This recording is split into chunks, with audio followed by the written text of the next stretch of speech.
The doctor said the word cancer so quietly that, for a few seconds, I thought I had misunderstood him. I sat there staring at the folder in his hands. Cancer. My husband, Mark, was sitting beside me. His hand was wrapped around mine. At least, that's what I thought love looked like in that moment. He squeezed my fingers and whispered, "We're going to get through this together." I believed him. God help me. I believed every word.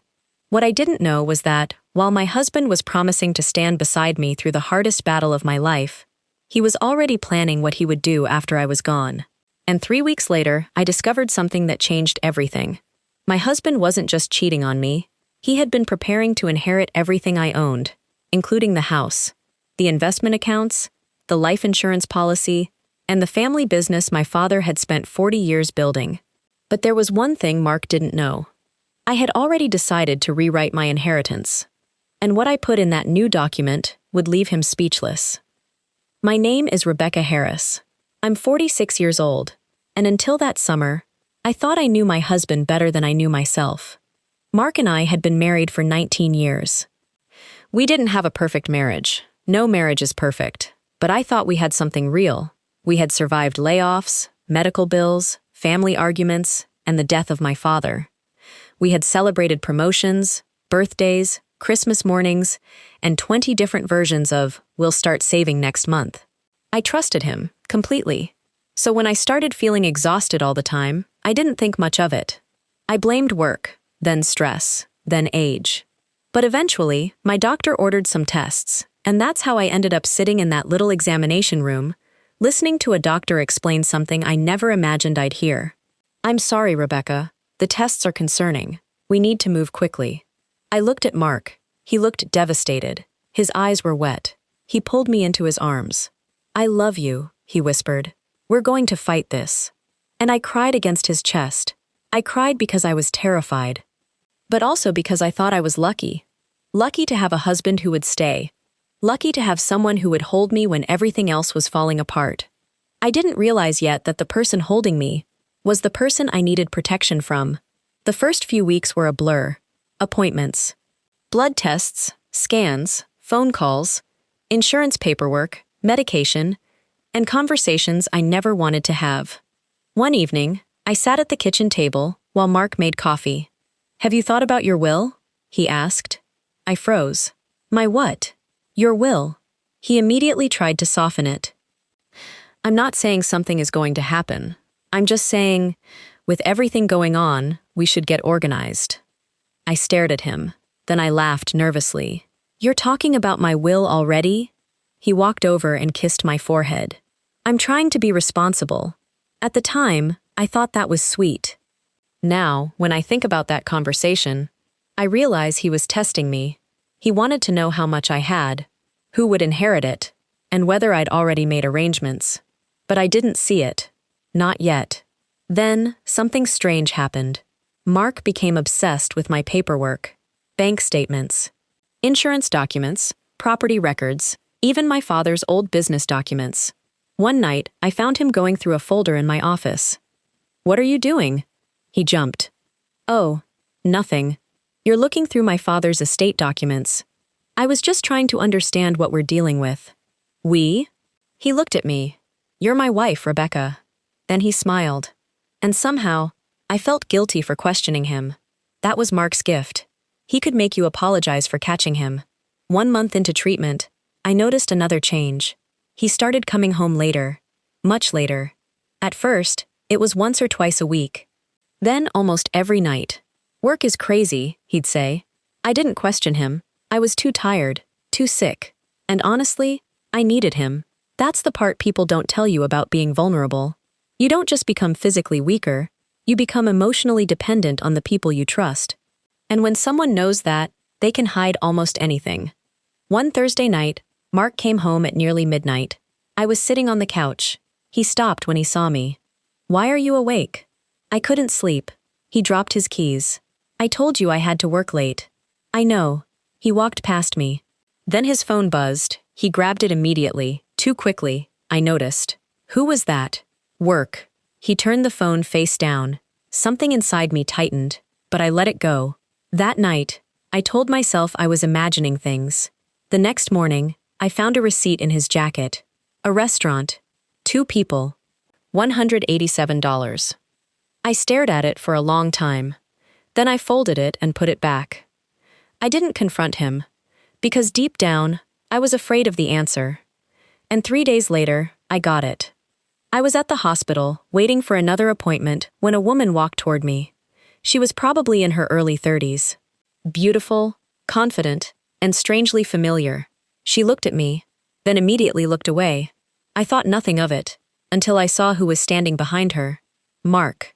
He was across the lobby, and when he saw me, his entire face changed. The woman turned around. Their eyes met. There was a look between them. Not the look of coworkers, not friends, something much worse. Mark walked quickly toward me. Rebecca? I looked past him at the woman standing several feet away. I had another appointment. His eyes flicked toward Jessica, then back to me. That's Jessica. She works here. I nodded. Okay, he studied my face. Are you all right? I'm fine.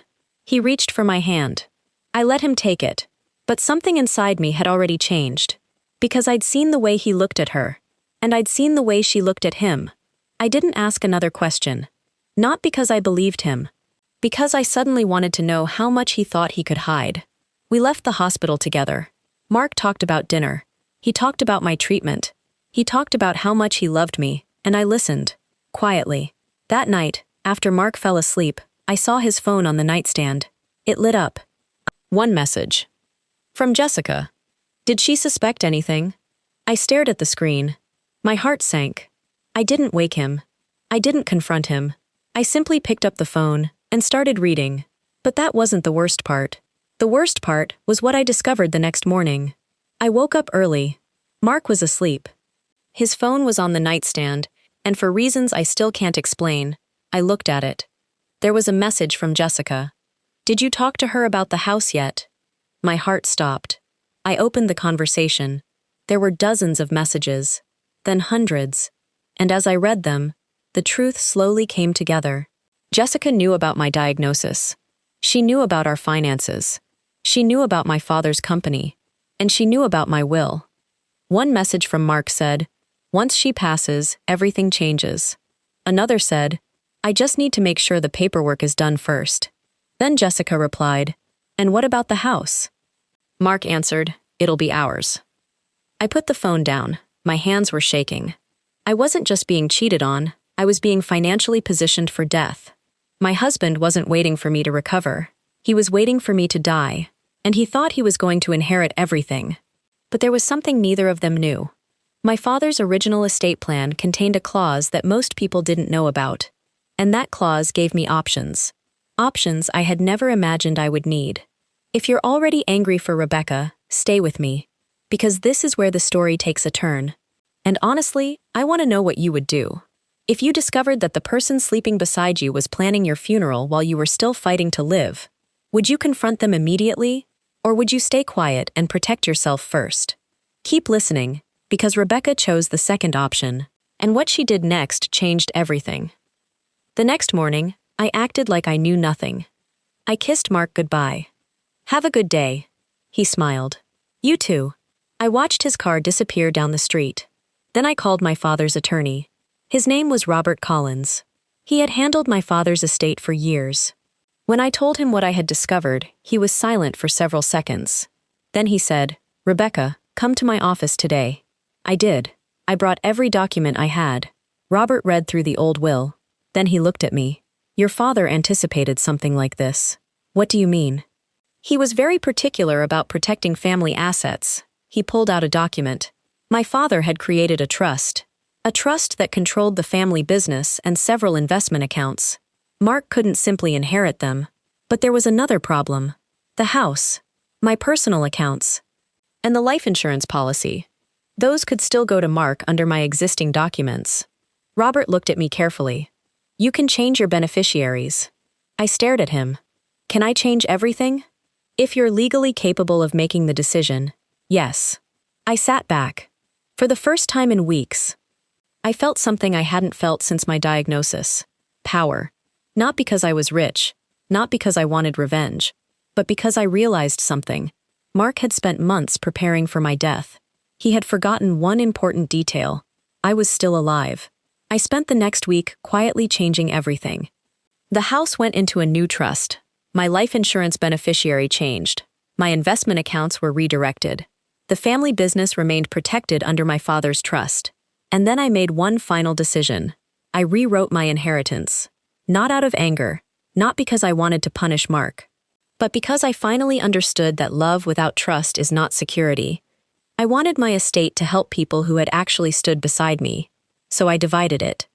Some went to my younger sister, some went to a cancer support organization, some went toward scholarships my father had always wanted to create, and a portion went to a small foundation that helped women rebuild their lives after financial abuse.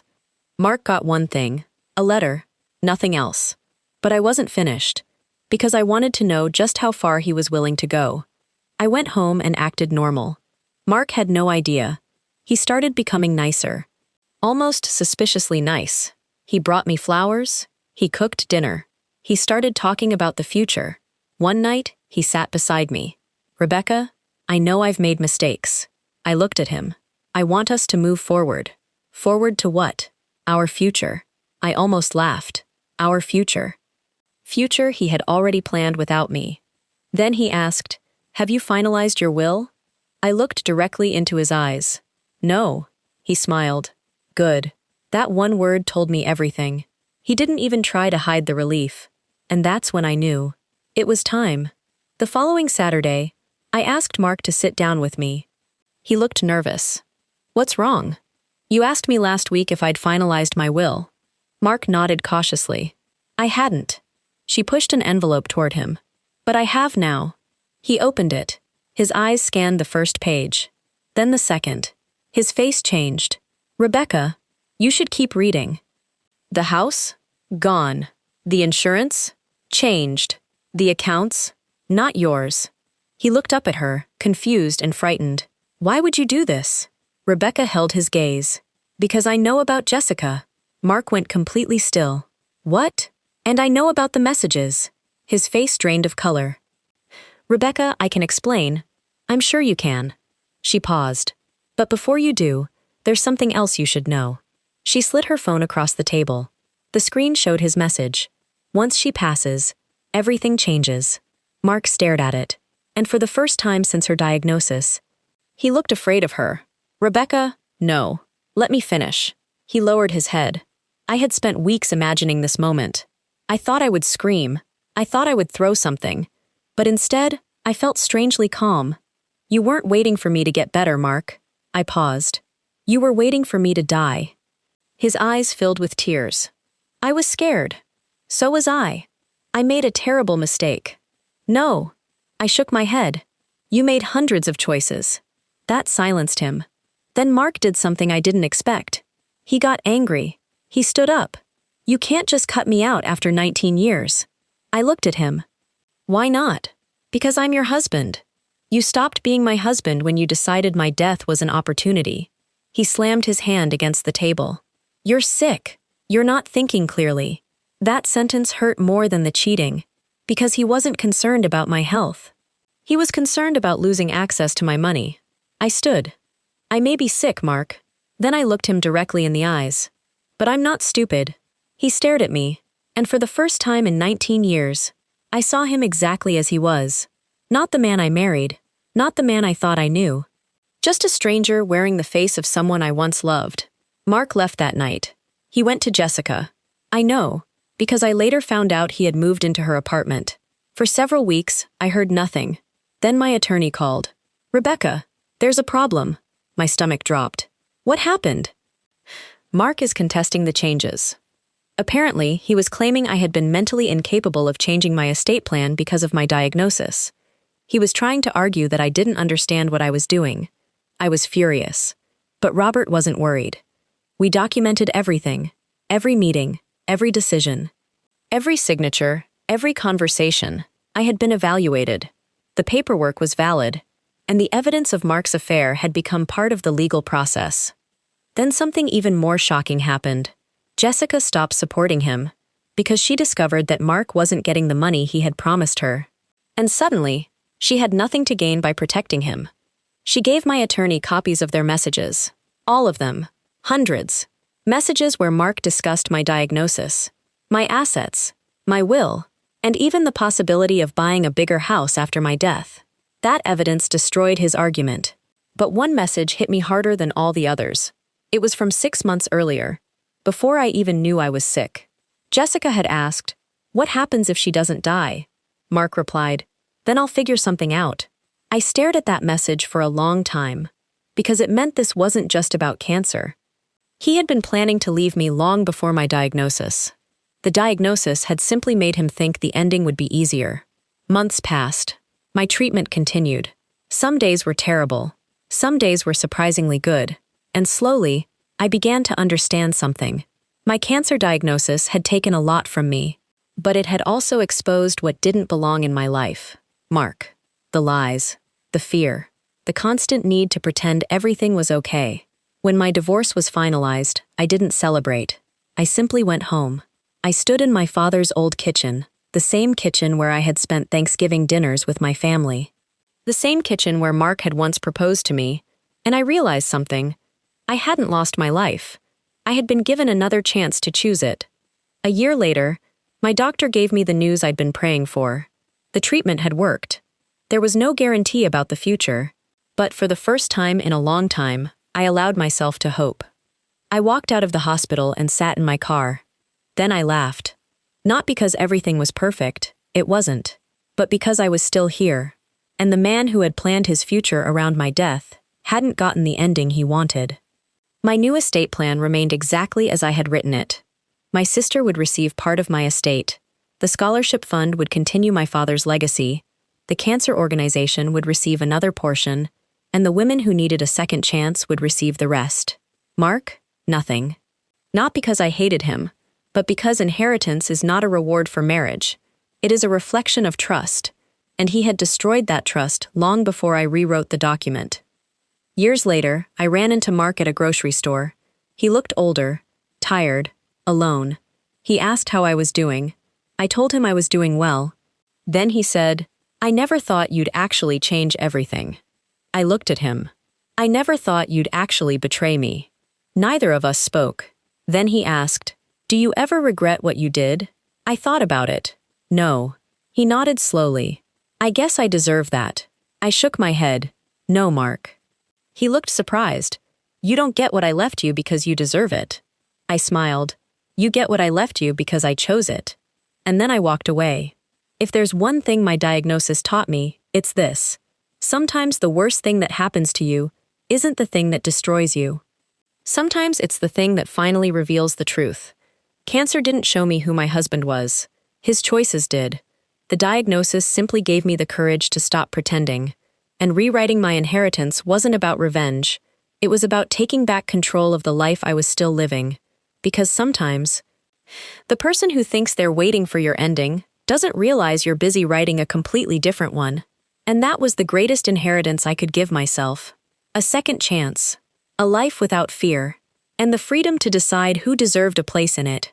So if you were Rebecca, and you discovered your spouse was secretly planning to inherit everything after your death, would you confront them immediately?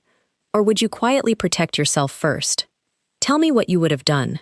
Because sometimes the person sitting beside you isn't the person you think they are. And sometimes, rewriting the ending begins with rewriting who gets to be part of it. And now I want to ask you, if you were Rebecca, would you have done the same thing? Would you have forgiven Mark after everything he did? Or would you have rewritten the inheritance just like she did? Tell me your answer in the comments. I read them all. And if this story reminded you that sometimes the people closest to us can hide the deepest secrets, subscribe to the channel, because the next story may leave you questioning who you can really trust.